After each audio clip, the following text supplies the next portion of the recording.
Hi guys, today I want to talk about Game of Thrones Season 8, Episode 2. In this episode, there were scenes somewhat shocking and slightly uncomfortable, but good for those who believed in Gendria. Your shipping has come to fruition. There are also moments of defiance. What about the North? And respect. But I'd be honored to serve under your command, if you'll have me.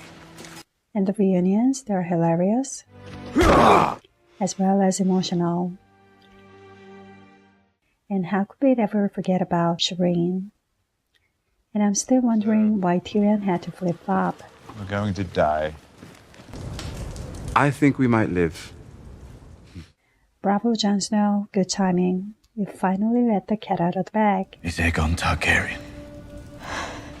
And the honeymoon is officially over.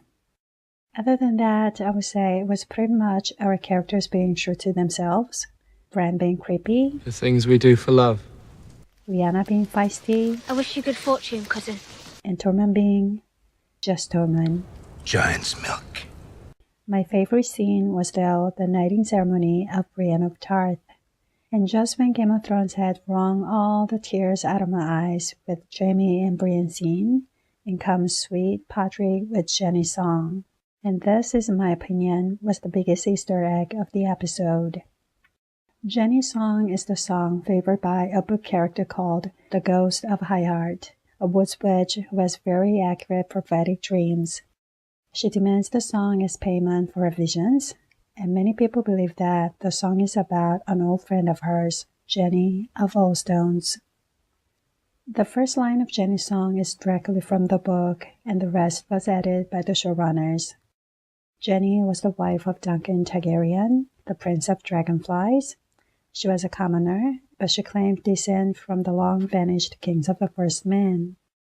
In the book, Duncan is the elder son of Aegon V, and older brother of Jaehaerys II, but in the show, he is the eldest son of Jaehaerys II and older brother of Aerys II, the Mad King.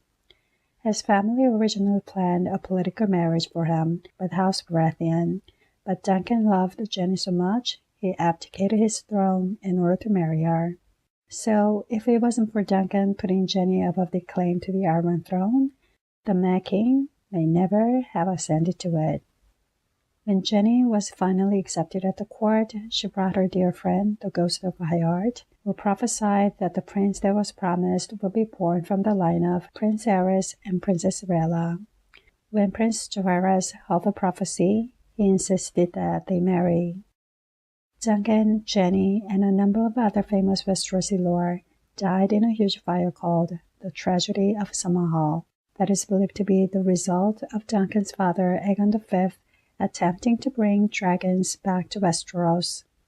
It was there, during the fire, that Dany's brother and Jon's father, Prince Rhaegar, was born. The Ghost of High Heart was at the Summerhall during the fire as well. She somehow survived and went back to where she came from, the Riverlands. There she mourned for her friend Jenny. So what is the significance of Jenny's song? First, artistically, a song on the night before a big battle is tradition in film industry. We've seen in Jaws, we've seen in The Lord of the Rings. Now here we have Podrick singing Jenny's song the night before the big battle with the undead army. Second, the song is about love over power. Duncan gave up his claim to the Iron Throne for love. This might be the case for Jon and Dany. One of them might give up his or her claim to the Iron Throne just for love. This is quite plausible, given that the scene right after Podrick's Jenny song was Jon telling Dany that his parents are Lyanna and Rhaegar, and his real name is Aegon Targaryen. And come on, the name tells it all. D and N-E, Dany, J and N, Jon. So this time, it'll be switched. I would say female heir would give up her claim to the Iron Throne.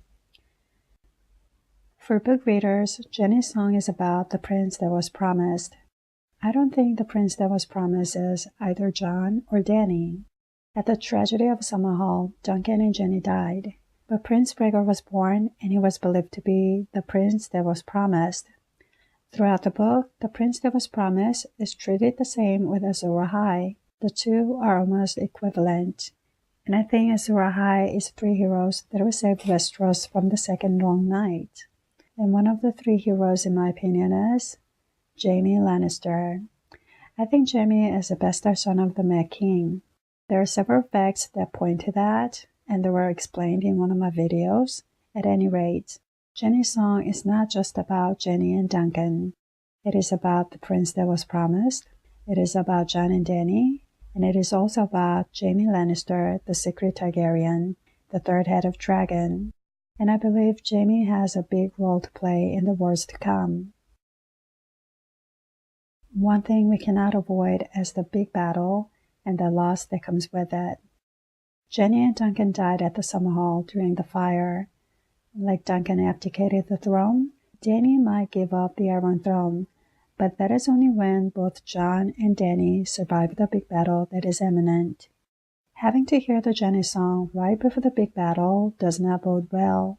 I don't want to see either one of them die, but I do have to say, Jon's death is inevitable. His Nissa Nissa. Nissa Nissa does not necessarily have to be a woman when all prophecies are in High Valyrian, which is gender neutral.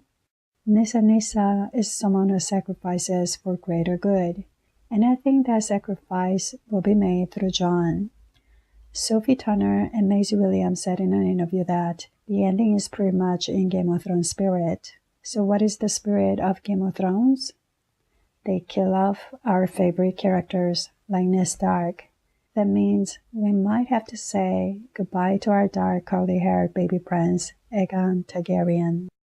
I don't want to see him go, but this is what George is good at.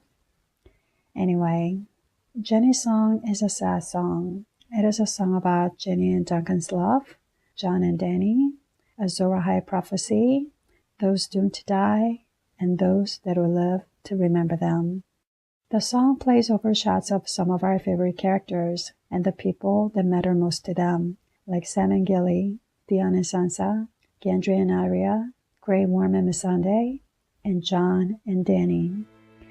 It could be their last night together in the world and should make us worried about our favorite characters and those who will live to mourn them. So, what do you guys think? Please comment below what you think of Jenny's song. I hope you guys enjoyed this video and we'll be back for more. Thanks for watching. Bye!